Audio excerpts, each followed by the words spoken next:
I never expected to tie the knot again at the age of 44, but that's just how life is. I go by Dorothy, and I met Robert during a retirement celebration for a coworker. 2 years older than me, he was delightful and successful. Not expecting to find love once my first marriage broke down, I concentrated on raising Emily, my daughter. But Robert altered everything.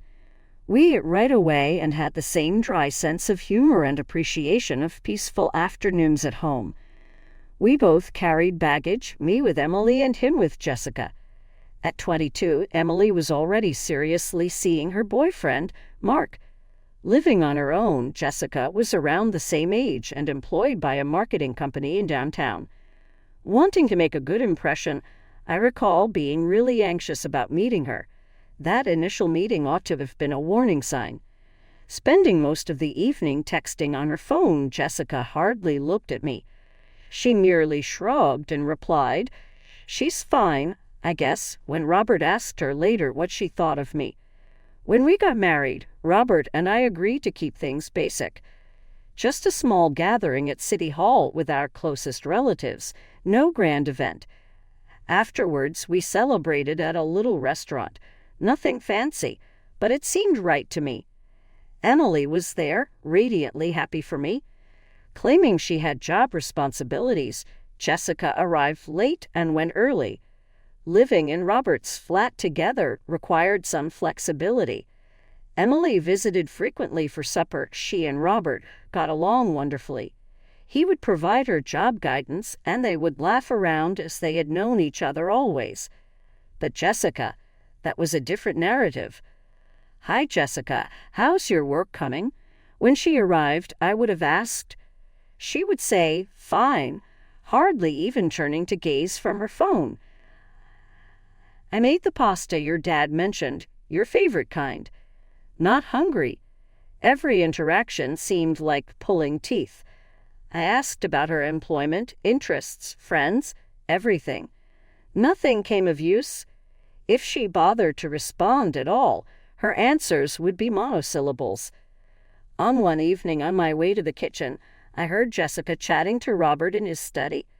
Though I know I shouldn't have listened, the door was just slightly open. I couldn't help myself. "Dad, I just don't get what you see in her," Jessica said, her voice full of contempt.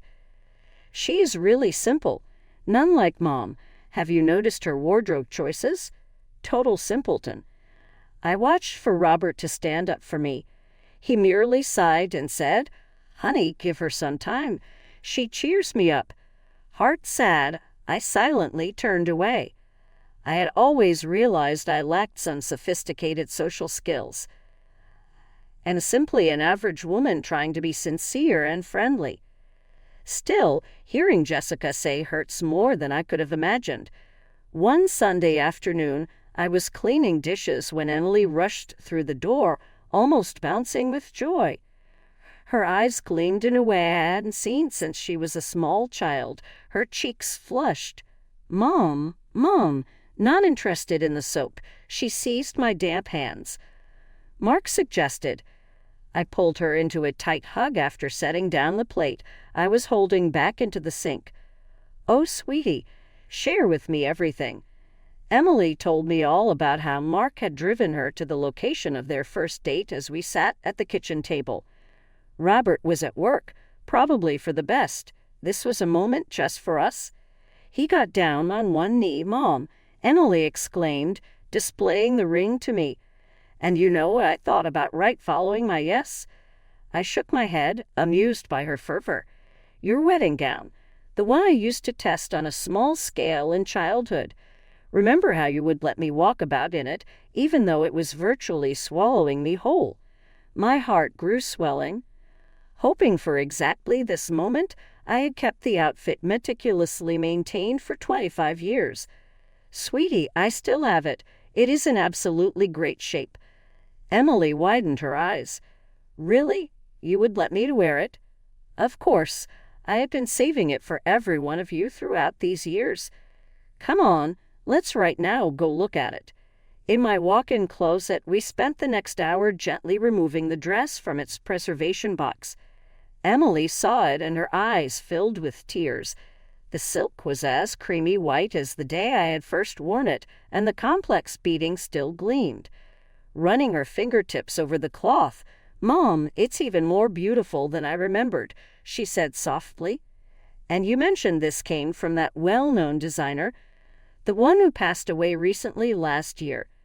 I gestured. "Yeah, among his early works was this one. To pay for it, I saved months. A fortune back then was $3,000.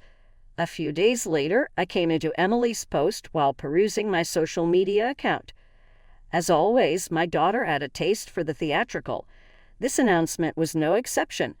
"In 6 months, I'll be walking down the aisle in something quite unique," she had said. My mother's vintage wedding gown created by one of the most venerable designers in fashion. Beginning a new family legacy, all of the women in our family will wear this bit of history. Looking forward sharing pictures of my lovely mother in her early years sporting her dress next to my wedding pictures. The remarks came in right away. Emily's buddies were gassing over it. "Oh my God, isn't that the designer whose old items are selling for like $50,000 now? You are quite fortunate. That garment has to be priceless. Tell me you will post the side-by-side pictures, please. That's quite a fantastic legacy." Emily answered them all, obviously gassing over the thrill. She said, "Mom spent roughly $3,000 on it back then. When someone inquired about the initial price, best investment ever, right?" Reading over the comments made me smile at my daughter's energy. But something in the back of my mind nagged at me, a weird sensation this social media post was going to generate trouble from. I simply had no idea how accurate that feeling would prove to be. One calm Thursday afternoon, the doorbell rang. I expected no one. Robert was at work. I nearly disbelieved my eyes as I opened the door and found Jessica standing there. She had never once visited me when her father wasn't home in the 3 years I had been married to Robert. "Can I come in?" she said, her voice remarkably courteous. "I have to talk to you about something." I moved aside, still adjusting to this unplanned visit. "Of course. Would you want some coffee?" "Not thanks." She headed straight to the living room and settled down, her luxury purse just on her lap. Her manner made me uncomfortable in some way. She seemed too calm, too intentional. "I saw Emily's post," she remarked, her fingers wriggling with the clasp of her handbag without prelude, "about the wedding dress." "Oh." Sitting across from her, I asked where this was headed. Jessica had never exhibited any curiosity in anything connected to Emily. "My wedding is in 4 months," she said, squarely staring at me for what felt like the first time ever. 2 months prior to Emily's. Still not exactly following, I nodded. "Indeed, Robert highlighted that. The planning is going nicely, I hope?" Jessica slightly leaned forward. "I intend to wear the dress." The words hung there between us. I felt momentarily as though I had misinterpreted her. "The designer dress," she answered, as though I may not grasp. "The one Emily put up regarding. I'd ought to wear it to my wedding." A few times my mouth opened and closed before I spoke. "Jessica, I doubt that would be suitable. Emily was promised that dress since she was a small child. But I'm getting married first," she said, her voice veering toward the edge I too well understood. "And right now I am your stepdaughter. Shouldn't that mean something?" I inhaled deeply to help me to organize my ideas. Emily had dreamed about donning this outfit since she was small. When it was almost dragging on the floor behind her, she used to spin around in it. For more than 20 years, this has been our unique quality. "So schedule her wedding," Jessica remarked, as if it were the most obvious answer in the world. "Let me start wearing it first. She might then have it." I gave a slow head shake. "That is not how this operates." Emily and Mark issued save the dates and already reserved their site. "But listen, perhaps you should think about moving your wedding to after Emily's if you really intend to wear the dress. Then you might—" Are you really advising I put off my whole wedding?" Her gaze narrowed and her voice intensified. "Think about it logically." I tried to persuade her. "You will first be getting married. If you wear the dress, everyone will see it in your wedding pictures all across social media. Emily and you have many mutual acquaintances. They will all see both weddings. Walking down the aisle in a dress that has already been plastered all over Instagram from your wedding would bring Emily much grief. Could you appreciate how it would make her feel?" Jessica's face flushed scarlet, and she sprung to her feet so fast her beautiful purse dropped to the floor. Her calm totally broken, she yelled, "You're just a selfish, greedy witch. You have never wanted me to join this family. Saying no to me most likely gives you some terrible pleasure." Startled by the explosive outburst, I got up as well. "Jessica, kindly, that isn't. Save it." Now she was almost shivering from wrath. "You're simply a gold digger who married my dad, and right now you wouldn't even perform one kind deed for his actual daughter. You are nothing but a nasty, frugal, depressed woman who believes she is unique since she owns some outdated, expensive clothing." She reached for her pocketbook from the floor while tears flowed down her face. Her black streaks down her cheeks were from running mascara. "Jessica, kindly take a seat. Let us now discuss this logically." "Reasonable. You wish logical." Now, as I knew the neighbors could hear, she was screaming quite loudly. "How is this for rational? You really hate me. I have loathed you always. And today I see I was correct about you all along." She bolted out the apartment, slamming the door so forcefully that the portraits shook the walls. My hands shaking, I slumped back onto the couch. I had never seen Jessica lose control like that in 3 years of coping with her cold shoulder. For the next few hours, I was in a haze going over the conversation in my thoughts and wondering whether I could have handled it better. My gut contracted when I heard Robert's key in the lock that evening.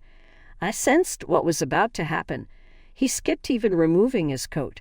"What the freak did you do to my daughter?" "Robert, kindly let me clarify." "Explain what?" He dumped his briefcase on the seat.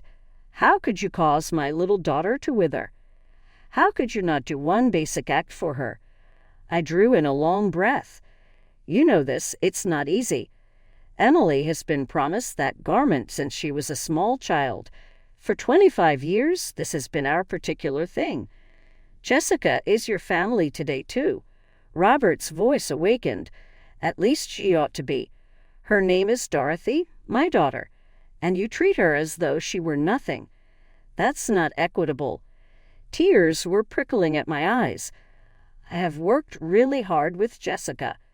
I have experimented for 3 years. Still, this is not about tolerating her. This relates to a vow I promised my daughter long before I came across you." "It's just a dress," Robert yelled. "Today. She only wants it. It is not only a dress." I was now yelling as well. "It represents all I promised my daughter. It's about her early dreams and the custom we were going to do together. How can you not observe that? All I see is my wife turning away a kind deed for her daughter, something she would enjoy on the most significant day of her life. And regarding Emily, regarding her satisfaction, what about it? Does that at all concern you?" Robert's visage grew firm. "Emily is not my daughter." Between us, those 4 words hum like poison. Breathing heavily, we looked at each other across the living room and knew we had passed a line from which we would not be able to readily return. In our apartment, the solitude was intolerable. Robert slept in the guest room for the following several days. We avoided each other in an uncomfortable dance, alternately waiting in the kitchen until the other person left a room before entering. Unspoken comments had great weight between us. Robert entered the kitchen one evening while I was cooking dinner and stood there looking worn out. We both stopped for a time, just listening to the sound of pasta boiling on the stove. Turning down the heat, I said, "Robert, at last. I believe I have a remedy." Wearily, he gazed at me. Then he took out a kitchen chair and settled down. We had not correctly faced each other in days before. Maria Rodriguez is a seamstress, I know. She is very outstanding, among the best in the city. She may create Jessica a dress modeled by mine. Same technique, same grace, but distinctly hers. Robert's face softened somewhat, so I carried on. Maria makes use of the best fabrics, French lace and Italian silk. For some of the richest families in town, she has designed gowns. Last year, the daughter of my friend Sarah had her sew her wedding gown. It was quite beautiful. Every guest at the wedding considered it to be a designer creation. How much could something like that cost? His voice softer than it had been in days, Robert asked. Don't worry about that. I answered fast. I would want to pay for it. That would be Jessica's wedding present. Robert, I truly want to write things here. I want to let Jessica know I too worry about her happiness. Hope seemed to flutter in Robert's eyes. He turned to grab his phone. Let me right now phone her. This might go. This may truly be successful. I held my breath while he put Jessica's phone on speaker after dialing it. On the third ring, she responded. Dad. Sweet, pay attention.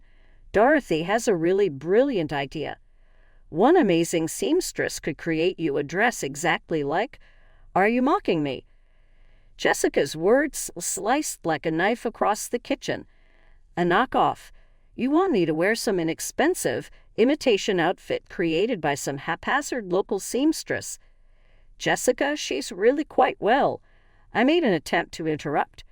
She yelled, Shut up, over the phone. I wish not to hear your voice. I am looking for the dress. The dress designed by the designer. Not some miserable copy from some nobody's dressmaker. Sweetheart, just pay attention, Robert said. No, you really listen. I had to have the dress, that identical garment, not in some bargain basement imitation, as I walking down the aisle. God, I find it unbelievable that you are even implying this. Please, Jessica, please. This is nasty. I would sooner wear a garbage bag than some imitation garment. Call me back only if you intend to let me know I may get the genuine thing.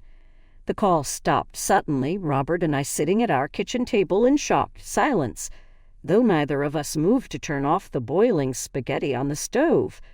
Robert's phone rang when I was brewing coffee early the next morning. He looked at the TV and turned it on speakers right away. Hello, Dad. The kitchen came alive with Jessica's voice.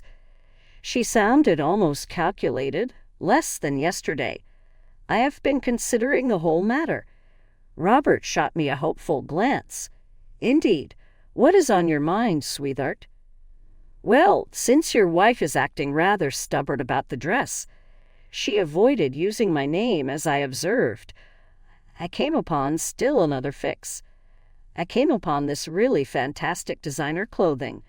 It is exactly right. Actually, she's stockpiling a better than old one. That's perfect, honey. Robert smiled. Problem solved, then.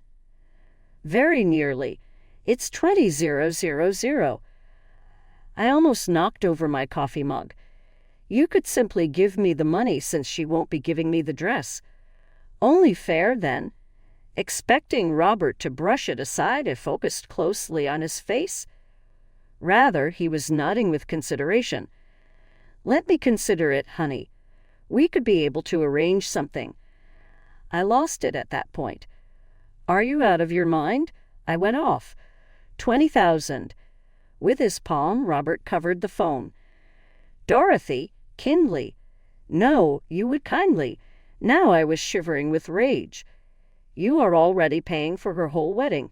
The location, the food, the flowers, everything. And the 2 weeks honeymoon in the Maldives? Have you totally lost your sense? The speaker picked Jessica's voice. Oh, fantastic, she is right here. Always seeking control over everything. This is ridiculous. I carry on. This is not now about the dress. You are becoming victim to emotional manipulation here. Robert's face took on gloomy tones. Had you simply handed her the outfit in the first place, none of this would be occurring. Dorothy once asked one day.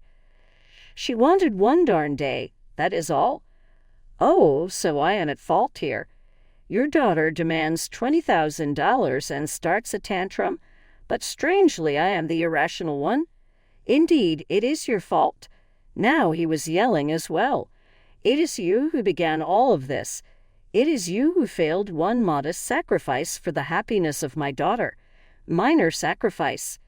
You asked me to break a commitment I made to my daughter 25 years ago, and you expect me to make a little sacrifice. Dad, Jessica said, her voice cutting in, are you going to let her address you like this? I felt something crack within of me. I went to our bedroom without another word and opened my suitcase. Robert trailed me. What are you doing? What does it look like? I began stuffing clothes into the suitcase. I'm heading out. I'm returning to my old flat. You're being ridiculous. No, what's ludicrous is that here you cannot see what is happening. It's absurd that you would be ready to toss our marriage over a spoilt outburst and $20,000. Stop, Dorothy. Still, I was zipping the suitcase already. I went to the door with my keys, handbag, and Jessica's phone call was the last sound I heard before I departed. Dad, are you still on there? About that money? I had not intended to check through Jessica's wedding pictures. Since I went back to my old apartment, I had actually been avoiding social media totally. But one evening, after a bottle of wine, curiosity won out. Of course, the pictures seemed ideal. Jessica was shining in an obviously costly dress. All lace and crystals, probably worth every penny of that $20,000. Her father stood proudly beside her, and I felt a pain in my chest, seeing Robert in his tuxedo, smiling like nothing was wrong in the world. Then I saw Jessica's caption beneath the main photo. The most perfect day of my life. My heart is so full knowing that everyone who truly loves me was there to share this magical moment. No drama, no negativity, just pure joy and love. So grateful that nobody who wanted to spoil this special day was present. #perfect-wedding, #true-love, #family first. My fingers tightened around my wine glass as I read it. The dig was obvious. Subtle enough to seem innocent to outsiders, but clear as day to me. What hurt more than her words, though, was seeing Robert's like on the post. He knew exactly what she meant, and he'd endorsed it. 2 months crawled by. I threw myself into helping Emily with her wedding preparations, grateful for the distraction.